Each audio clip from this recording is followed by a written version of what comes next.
welcome back to my channel. It's Cerise here, and for today's video I wanted to do a video where I'm going back to basics. This is going to be the beginner's guide to foundation, face bases. You guys know the beginner's guide. I was feeling inspired after a week today from my lovely co-worker Tony. She was just talking to me and wanted some advice, and I was like, let's do a beginner's guide too. So I think in this series is going to be my new series. I'm going to be doing like foundations, anything really. So if you have any requests, comment them down below. But I thought I would get into the basics of foundation and how to apply. Now I'm going to be applying with a sponge and also with a brush, and to tell you the pros and cons of each thing. And I'm just going to crack on straight to the point. So what you want to do is get a foundation that matches your skin tone. Now this is my Fenty Beauty. This is one of my favorite foundations of all time. This is in shade 210. Now I have got olive undertones. I've already done my eyes, so the glittery is going to be affecting in the lights, but I have olive undertones and I am a medium neutral skin tone as well. Now this is a liquid foundation. Now my favorite brush is a flat top brush, so it legit is just a flat top brush. This is my favorite one for buffing out foundation on your face, because you can just use circular motions to be able to actually applicate the foundation on. You can also use a sponge. Now my rats have chewed my sponge. Thanks, rats. Just a round sponge like this. You can use the flat surface or you can use the rounded edge of it as well. And then what you want to do is you want to go in a bouncing motion off your face. So you can just bounce, bounce, bounce, bounce, bounce, and what that motion is doing, it is actually pushing the foundation into your skin. To get your favorite foundation, you could use legit any type of foundation. It depends what you like, what colors, if you're tan, that kind of thing. Now the best thing is to actually color match to your neck.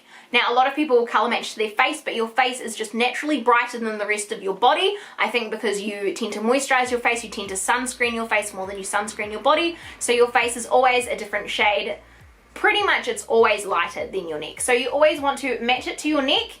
This is probably looking a little bit light for me. This is my winter tone, but to make sure you get the right shade by matching it to your neck and to your liking. And then if you're tanned, like if you get spray tans, you can always match to your neck and then get the spray tan color to match your face as well. So to start, you need your foundation, of course, but you actually need to prep the base. So you can either do that with any moisturizer, any facial moisturizer, or you can use a primer. So I'm just going to use the normal facial moisturizer that I would use, and I'm just going to put that all over my face where I'm going to be putting foundation. Now you want to make sure that you're actually putting it on your neck as well, because your foundation has got to go down your neck to blend your face into your neck.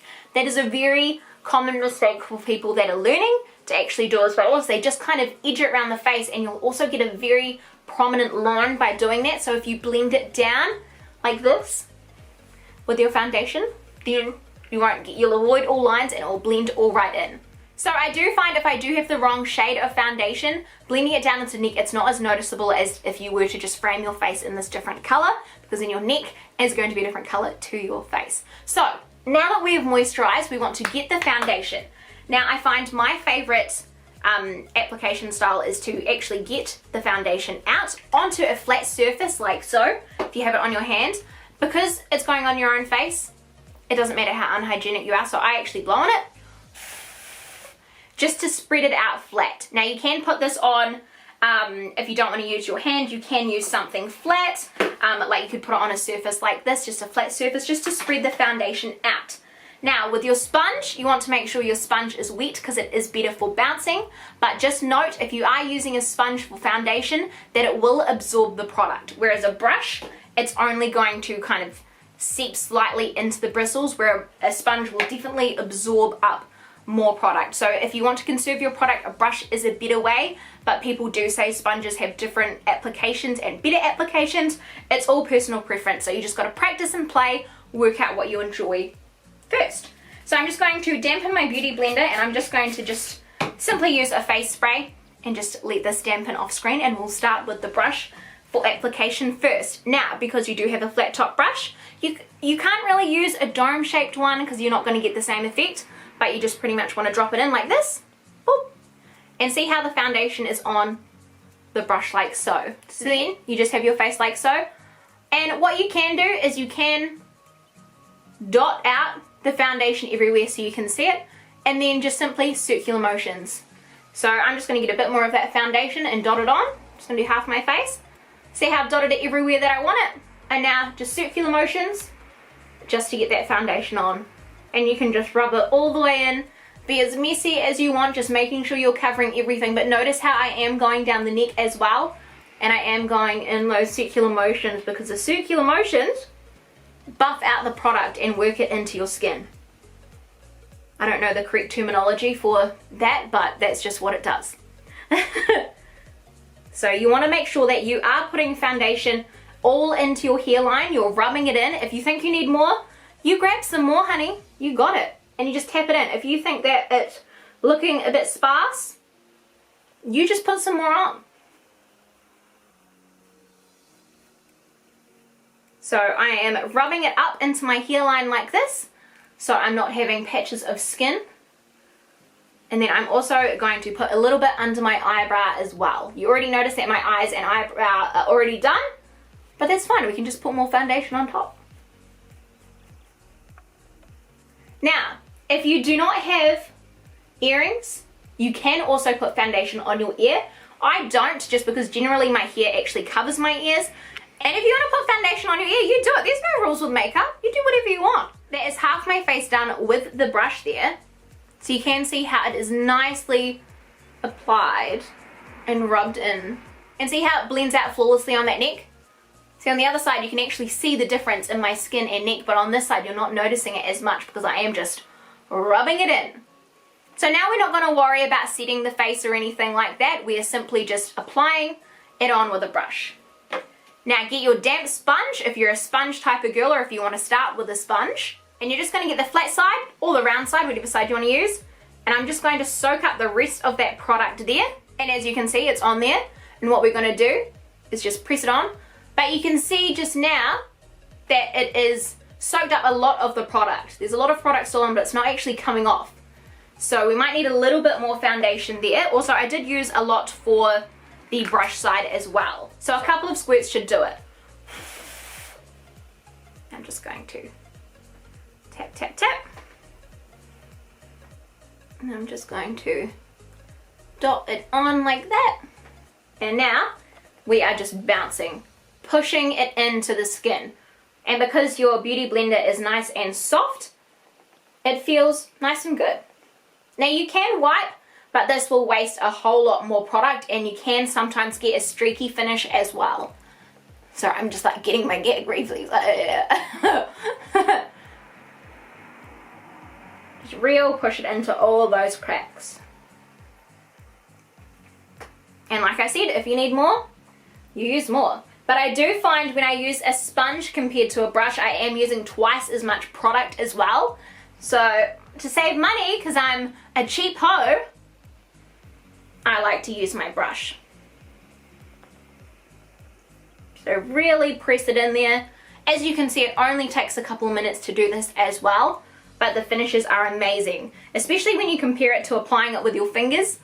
To just have an easy tool like this is just so much better.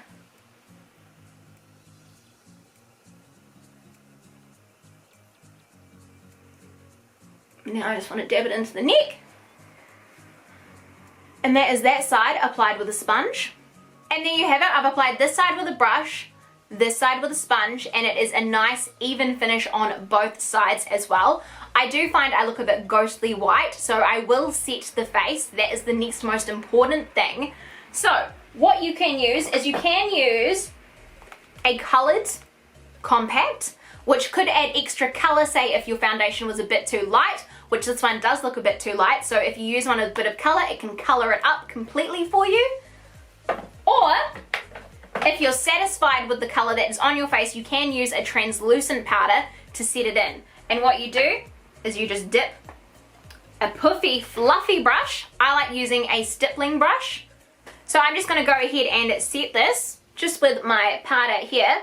Now it is important that you do set the foundation, because if you just go out with the foundation on, it is more easier to smudge when it is not set with a powder. Some foundations do come in powder form, like some brands like MAC, they do have a powder foundation, and that's just going to add more colour and more coverage.